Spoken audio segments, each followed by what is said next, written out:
नमस्कार दोस्तों, मेरा नाम है अंशुमन नायक और आप सभी का बहुत बहुत स्वागत है इंडियन डिफेंस न्यूज के डिफेंस टॉक सीरीज में,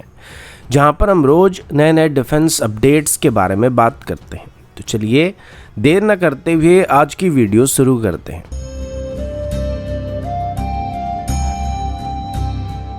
आज की पहली अपडेट भारत और चाइना की तरफ से है। जब से भारत और चाइना के बीच फेस ऑफ हुआ है, तब से इंडिया और चाइना की बॉर्डर एरिया में डिप्लॉयमेंट और काउंटर डिप्लॉयमेंट का सिलसिला चलता आ रहा है। इनमें से अभी हम खास करके दोनों देशों की एयर पावर के बारे में बात करने वाले हैं। अगर खास करके एयर पावर की बात करें तो इंडियन एयरफोर्स चाइनीज एयरफोर्स से काफ़ी पीछे चल रहा है। हालांकि इंडियन एयरफोर्स के पास जियोग्राफिकल एडवांटेजेस मौजूद है और बेहतर डिप्लॉयमेंट प्लेटफॉर्म मौजूद है, जिसमें इंडियन एयरफोर्स अपनी मैक्सिमम एयरक्राफ्ट को मैक्सिमम ऑपरेशनल कैपेबिलिटीज के साथ डिप्लॉय कर सकता है। लेकिन बदले में चाइना के पास बोथ नंबर में और जनरेशन के हिसाब से इंडियन एयरफोर्स के मुकाबले काफ़ी बेहतर एयरक्राफ्ट मौजूद है। हालांकि चाइना के पास line of actual control region में या लाइन ऑफ एक्चुअल कंट्रोल के करीब ज़्यादा एयरवेज नहीं है, लेकिन जो गिने चुने 4 से 5 एयरवेज मौजूद हैं उनमें पिछले 3 से 4 सालों के अंदर चाइना की तरफ से काफ़ी हेवी इंफ्रास्ट्रक्चर डेवलपमेंट को किया जा चुका है और अभी चाइना की तरफ से इस रीजन में मौजूद अपनी मेजर एयरवेज में अपनी सबसे बेहतरीन एयरक्राफ्ट J-20 को डिप्लॉय करना स्टार्ट किया जा चुका है।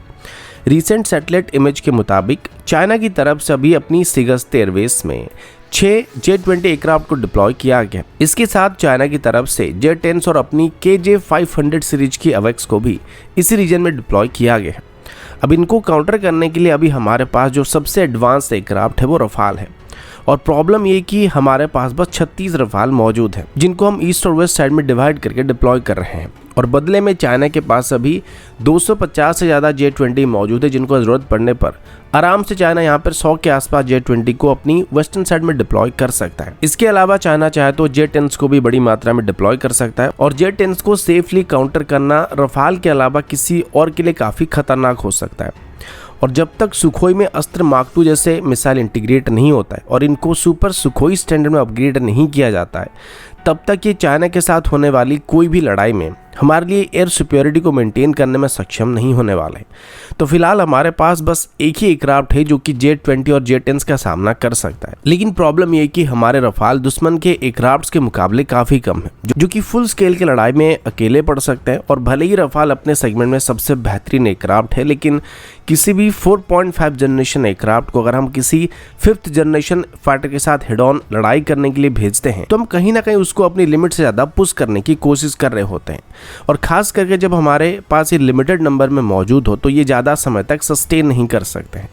जिस वजह से इंडियन एयरफोर्स को खास करके 5th जनरेशन एयरक्राफ्ट के ऊपर अभी फोकस करना चाहिए। और ये जो मल्टी रोल कॉम्बैट एयरक्राफ्ट की टेंडर होने वाली है, इसमें 4.5 जनरेशन एयरक्राफ्ट के बदले खास करके 5th जनरेशन प्लेटफॉर्म को एक्वायर करने का विचार करना चाहिए, क्योंकि अभी हम तेजस MK1 और MK2 को भी काफ़ी बड़ी मात्रा में अपने सर्विस में इंडक्ट करने वाले हैं, जो कि एक डिसेंट 4.5 जनरेशन की फ्लीट होने वाली है। तो मल्टी रोल कॉम्बैट एयरक्राफ्ट की टेंडर में एडिशनल 4.5 जनरेशन एयरक्राफ्ट को एक्वायर करना शायद हमारे लिए सही चॉइस नहीं होने वाला है, क्योंकि इसमें भी खरीदे जाने वाले एयरक्राफ्ट 2030 के आसपास इंडियन एयरफोर्स में इंडक्ट होंगे और उनको हमको मिनिमम 2060 के आसपास ऑपरेट करना पड़ेगा, जिस वजह से उस समय अगर हम इतनी बड़ी मात्रा में 4.5 जनरेशन फ्लीट को ऑपरेट करेंगे तो ये हमारे लिए एक बहुत ही बड़ी नेगेटिव पॉइंट बनने वाली है। और ये आजकल के ज़माने की MiG-21 की तरह तब हो जाएंगे जिनको उस समय फ्लाइंग कॉफिन कहा जाएगा। और वर्तमान के हिसाब से हमें जितनी जल्दी हो सके उतनी जल्दी 5th जनरेशन फाइटर जेट को खरीदना चाहिए, जो कि किसी भी 5th जनरेशन फाइटर के अटैक को डिफेंड कर सकेगा और दुश्मन को हमारे अंदर आने से रोक सकेगा। वरना अभी जैसे हालात चल रहे हैं, ऐसे में अगर जंग हो जाता है तो चाइना कुछ दिन के बाद बहुत ही आसानी से हमारे ऊपर एयर सुपेरियरिटी को मेंटेन करने में कामयाब हो सकता है।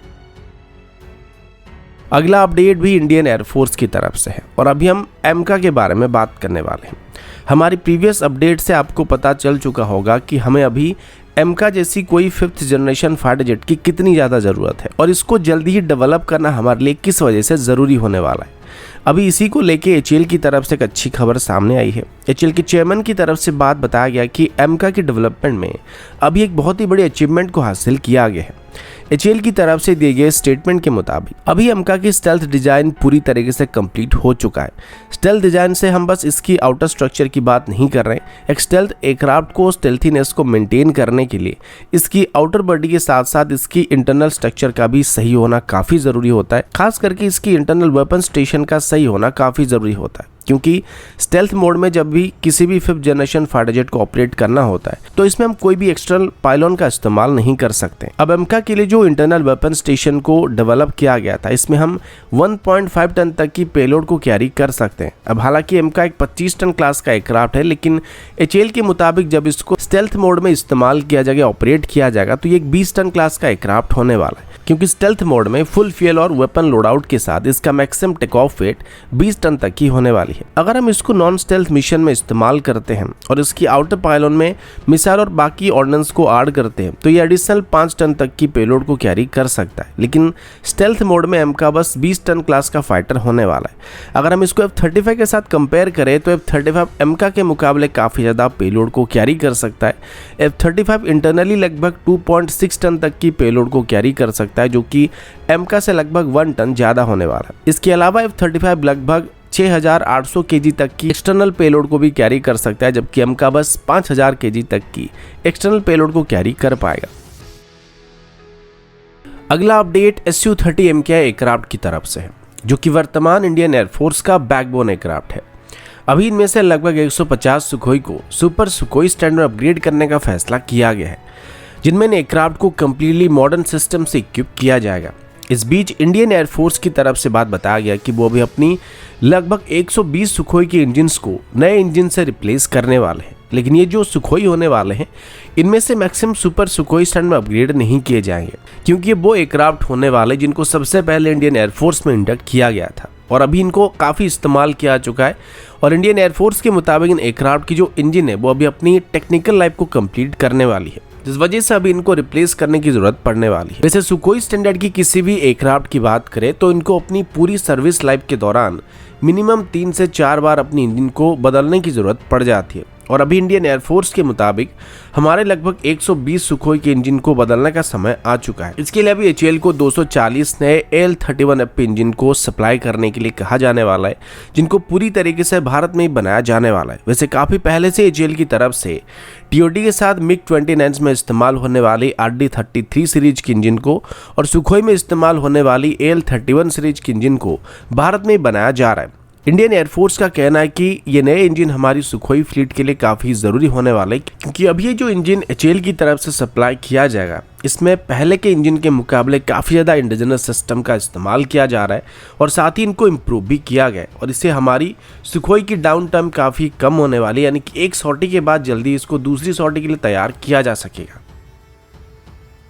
अगला अपडेट रफाल और इंडियन मेड BVR मिसाइल को लेके है। अब इसको लेके आपने काफ़ी बार सुना होगा कि अभी भारत की तरफ से रफाल में इंडियन मेड अस्त्र सीरीज की BVR मिसाइल को इंटीग्रेट करने का प्लान किया जा रहा है और इसको लेके अभी भारत डायनामिक लिमिटेड और डसॉल्ट एविएशन के बीच 2022 में एक MOU को साइन किया जा चुका है। अब यहाँ तक आप सभी को लग रहा होगा कि शायद अभी भारत की तरफ से सिर्फ अपनी खुद की रफाल में अस्त्र सीरीज की मिसाइल को इंटीग्रेट करने का फैसला किया जा रहा है। अब टेक्निकली रफाल को भारत की तरफ से खास करके मिट्योर मिसाइल की वजह से खरीदा गया था, जिसको सामना करने वाला BVR मिसाइल आज तक नहीं बना है और चाइना और पाकिस्तान दोनों के पास अभी मिट्योर मिसाइल की टक्कर की मिसाइल मौजूद नहीं। लेकिन ये मिसाइल काफ़ी महंगे पड़ते हैं, जिस वजह से भारत की तरफ से अपनी अस्त्र सीरीज की मिसाइल को रफाल में इंटीग्रेट करने का फैसला किया गया था, ताकि आगे चल के अस्त्र मार्क 2 और मार्क 3 सीरीज की मिसाइल को इसमें इंटीग्रेट करने में कोई परेशानी ना आए और तब हम मिट्योर मिसाइल को अस्त्र मार्क 3 से रिप्लेस कर सकते हैं, जो कि मिट्योर मिसाइल से भी बेहतर परफॉर्मेंस को देने की उम्मीद किया जा रहा है। लेकिन ये बात यहीं पर ख़त्म नहीं होता है, क्योंकि अभी भारत और फ्रांस दोनों की तरफ से अस्त्र सीरीज की मिसाइल को रफाल में इंटीग्रेट करने का फैसला किया गया है और ये दोनों एक साथ मिलकर अभी अस्त्र सीरीज की मिसाइल को रफाल में टेस्ट करने वाले हैं, जिससे आगे चल के रफाल की वेपन पैकेज में अस्त्र सीरीज की मिसाइल को और हमारी Indian made smart anti airfield weapon जैसे सिस्टम को भी ऐड किया जाएगा और ऐसा होने पर जितने भी रफाल के ऑपरेटर हैं उन सभी को इंडियन मेड वेपन्स को भी सप्लाई किया जा सकेगा, जिससे हमारे डिफेंस एक्सपोर्ट पर एक पॉजिटिव असर पड़ने की उम्मीद किया जाता है। जैसे हमने रफाल खरीदा तो इसके साथ हमें वेपन के तौर पर माइका एनजी और मिट्योर मिसाइल को खरीदने का ऑप्शन दिया गया था। वैसे ही आगे चल के जो भी रफाल को ऑपरेट करेंगे उनको ये सभी फ्रेंच और यूरोपियन ओरिजिन वेपन के साथ साथ इंडियन वेपन्स को भी इंटीग्रेट करने का ऑप्शन दिया जाएगा, जो कि लॉन्ग टर्म में भारत की डिफेंस एक्सपोर्ट को बढ़ाने में मदद करने वाला है। तो दोस्तों अभी के लिए इतना ही, मिलता हूँ आपसे अगले वीडियो में, तब तक के लिए जय हिंद, वंदे मातरम।